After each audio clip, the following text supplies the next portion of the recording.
Good day everyone, this is Julie Seaman. So today I'll be discussing about the Module 3, Non-Digital and Digital Skills and Tools in Delivering Technology-Enhanced Lessons. But specifically, we'll be focusing to the development use of non-digital or conventional materials. But before that, let's have first the short discussion for the introduction. So, teaching becomes rewarding when learners get the most from instruction as manifested in their performance. An important element in engaging learners is when the strategy used in delivering the lesson uses an instructional materials. So, learners' eagerness is inspiring because they are guided appropriately. So here are learning outcomes. So first, integrated media and technology in various content areas. Secondly, describe technology tools that are used in group activities. And lastly, reflected on the use of technology and its relevance and appropriateness. So lesson 1 will be tackling about development and use of non-digital or conventional materials that focuses the procedures for developing conventional instruction materials. In here, the teachers need instructional materials to enhance teaching and learning. These instructional materials have several rules in teaching and learning, which include the following. So they promote meaningful communication and effective learning. They ensure better retention, thus making learning more permanent. They encourage participation, especially if students are allowed to manipulate materials allowed to use. They help to overcome the limited classroom by making the inaccessible accessible. They provide a common experience upon which late learning can be developed. So, non-digital tools in teaching. So, non-digital tools, it is not relating to or using computers, the internet, or other digital technology. In addition, instructional materials help teachers make his or her presentation concrete, interesting, meaningful, and aspiring. First, we have 7 instructional materials that the teachers can use. So first, we have diorama. So these are the small scenes created of layers of materials, all depicting a similar concept or theme. They usually display a historical time, period, a nature scene, or a fictional situation.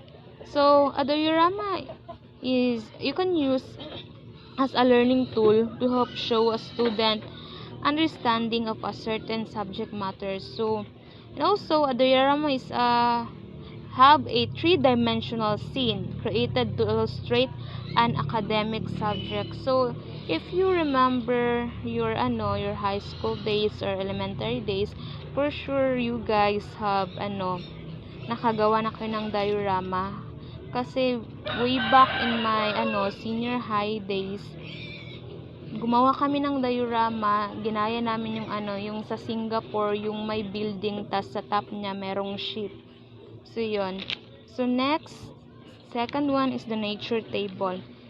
This is a table that contains objects and or scenes related to the current season or upcoming festival or a symbol of an ecosystem.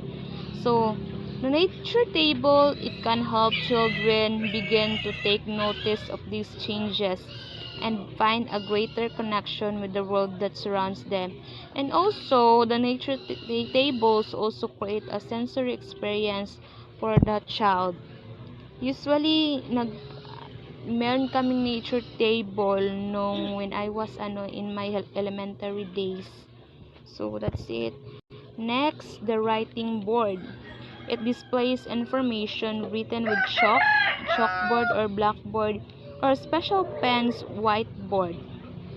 So a writing board, although there are more usually effective methods of transmitting information, but the writing board is the most commonly used visual aid, and it is very important tools used by the teacher to facilitate learning. So Ika nga, sabi nila, if hindi mo naranasan na magkaroon nang makagamit kayo ng writing board, is parang ang pangit ng learning experience mo pag hindi ka pag hindi mo na-experience yung writing board. Then after that is magpapaunahan pa kayo sa pag-erase, ganon. So yun. Next, the flip chart, which is, it is a collection of large pages which are bound together at the top. The pages are flipped or brought up into the back as they are used. So, using a flip chart in your teaching or presentation can be more intimate and interactive. By allowing learners to come and write on the sheets, they become more engaged and focused, and they allow for more creativity. Yeah, that's flip chart. Next, the zigzag board. It is a multi-board series of 3 or 4 rectangular boards. They are joined together along the sides by hinges so that they can easily be folded up and carried. The size of the boards for the zigzag multi-board depends on what you want to use them for. So, the advantages of this zigzag board is that it can be present more than one subject in one activity. Kasi nga, diba, meron siyang 3 or 4 rectangular boards or mga size.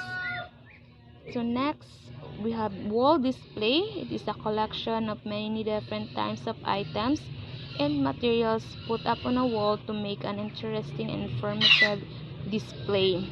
So the wall display are important part of any classroom as they make the room affirm, more inviting, and create a better learning environment. So example of the wall display na naranasan ko when I was my elementary or senior life, like a quotes, a birthday chart, a cleaner's chart, so and many more. That's it. And lastly, we have the roof and pole display board. This board consists of 2 parallel horizontal poles tied loosely together with roof. Visual aids such as posters can be pinned to the roof.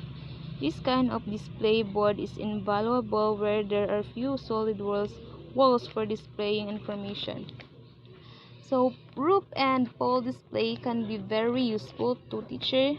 They can attract attention or provide information for student. So, in following guidelines when designing conventional or instructional materials should be done through, first we have the quality, make it neat and professional, and remember to proofread. Next, unity, use only one idea for each visual aid and include a headline. So in designing instructional materials, it should be uniform to avoid messy and unorganized visual aid. Simplicity, make ideas and relationships simple and easy to recall. Briefly explain your point of view. So the audience should be able to gloss the concept into 10 to 5 seconds. So it must be direct to the point and not too wordy. So legibility, make letters vague and readable for all in the audience. Of course, make sure that your IMS or instructional materials are readable from the distance where the audience are. And next, consistency, use the same type style and art style. In here, you must still use the same type style and art style to keep tracks to the original art blended you have.